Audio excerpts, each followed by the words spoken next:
Hello, ladies and gentlemen. Well, we have the last video of the day, I would say, with a spicy new take from Portland. Or not, I guess, take, but more along the lines of what's been going on. Now, this is kind of what happens when you don't allow law to come into place and try to, put criminals into jail and have actual tough on crime policies to where, this type of stuff doesn't happen. And unfortunately for Portland, they have done the exact opposite of tough on crime policies and done soft on crime policies. So now that is happening, they're not. It looks like the people that voted incorrectly are suffering for it now. This is something that they will have to deal with as their stores close. And as one woman says, it's like, what am I going to do?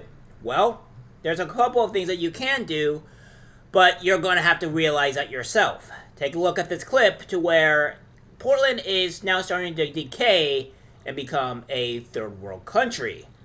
Or a third world state, rather. Closing at the only two Portland Walmarts, and hundreds of customers are left finding a new place to shop. Fox 12's Connor McCarthy spoke to some of those customers and joins us live now in southeast Portland to tell us how this will impact how many low-income Portlanders, rather. Well, Pete and Riel, this Walmart location here on Southeast 82nd Avenue is one of two Portland locations that will be closing. The other is in North Portland on Hayden Meadows Drive.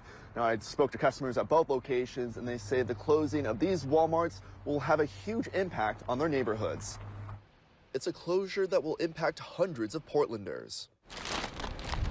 I was kind of shocked. It is a store that we go to for things like laundry detergent, trash bags, the essentials. Walmart is closing its only two Portland locations, leaving many customers who rely on the big box store unsure of where to go next.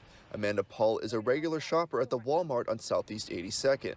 She relies on the store's affordable prices to keep her family well stocked. Safeway is the go-to store if I have to, but that's 3 times the prices that I would spend here. So, what are we gonna do?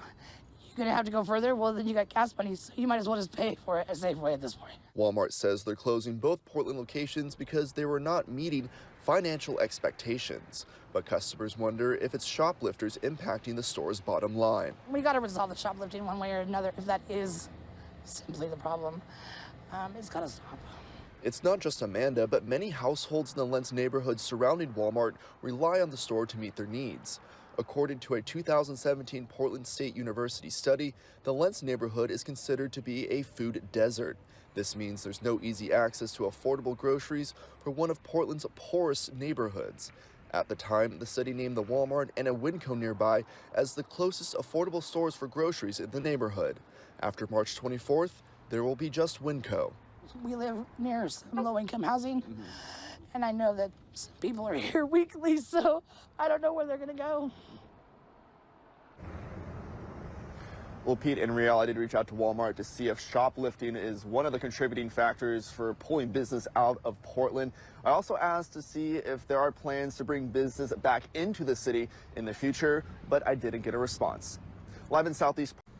Yeah, so things are not going well there in Portland. It seems like 2 of those stores are closing. They may try to attract new businesses, but I don't think that's going to work because if you have high crime and it doesn't seem very beneficial for the businesses to go, then, well, Portland will cease to potentially exist, not to exist, and become a third world state because of the mere fact that there's no business that want to go over there. That's happening in California, New York, and other places to where it's becoming a huge issue.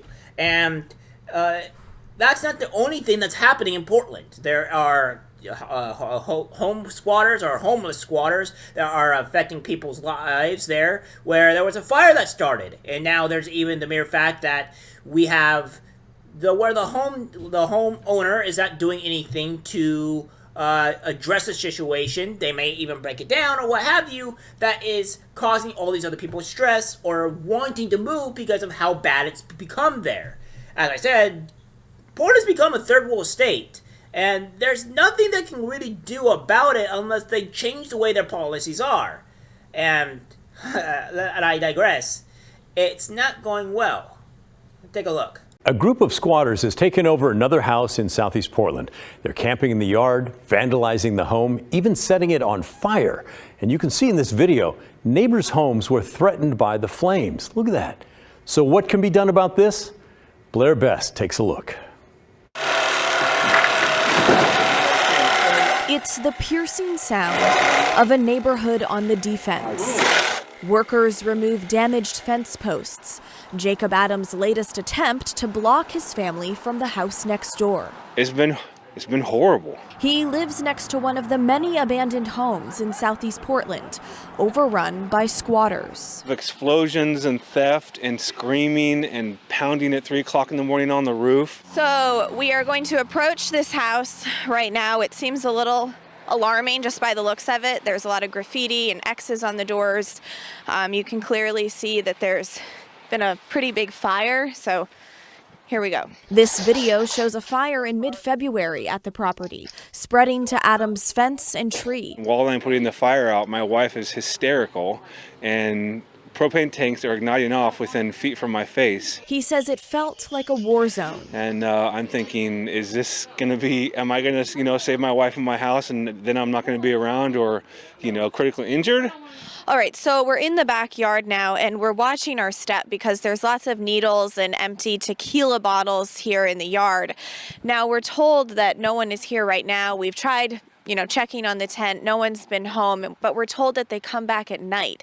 Now, if you look this way, this is the damage from the most recent fire. Neighbors tell us this isn't the first time that this home has caught on fire. This is actually the fourth. Another thing they shared with us is that they often smell secondhand fentanyl smoke wafting over their fence. The Portland police have been amazing, which has been really, really nice. But they can enforce laws when the homeowner doesn't trespass the people that are living there. When it comes to squatters, police can only act if they can prove there's criminal trespassing, which has to come from the homeowner. What's the response been like from the homeowner? Practically nothing. As far as I'm concerned, he's irresponsible. He didn't want to do anything with it. We talked on the phone with a person who represents the owner of this building. He tells us that the plan is to demolish the building and that they understand how difficult this has been for the neighbors. They tell us they're not sure yet if they're going to rebuild, given how hard the situation is for everyone involved. I'm really looking to get out of here. I graduated from David Douglas High School in '57.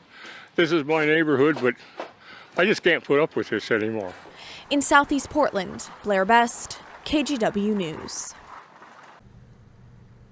Which, by the way, you will see here. We have this for the Ninth Circuit ruling addresses anti-camping ordinances. It goes on to say here that the court in Martin ruled that the enforcement of anti-camping ordinances against individuals experiencing homelessness violates the 8th Amendment of the U.S. Constitution if no alternatives to sleeping in the public are available.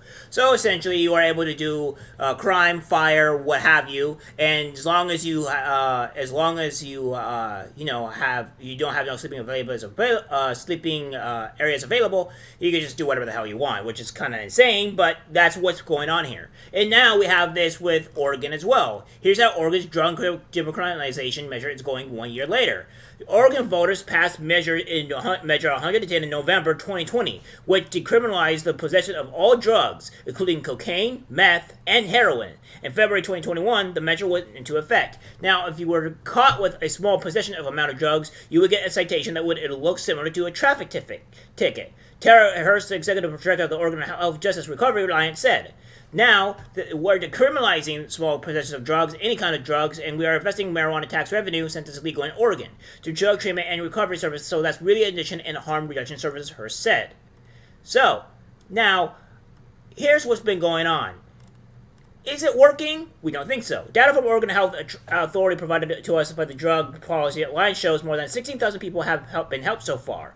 Of the nearly 11,000 people for whom specified specific data was reported, almost 60% used harm reduction services such as needle exchanges, and 50% sought help with housing needs, less than 1% entered treatment. The reality is you can't make anybody stop. You can offer help and support when they're ready, and that's just the reality of substance abuse. Hurst said, "Is it perfect? No. Trying to implement a law in the middle of COVID and global pandemic and its first kind of in the nation."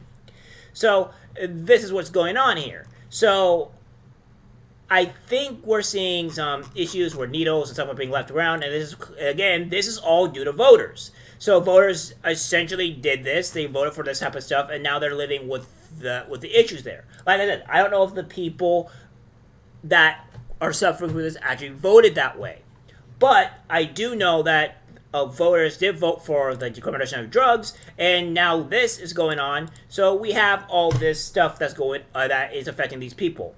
I think we're seeing third world levels of stuff going on here in Portland, and I expect it to just get worse. Alright guys, that's it for the video. Like, subscribe, share, and as always, take care.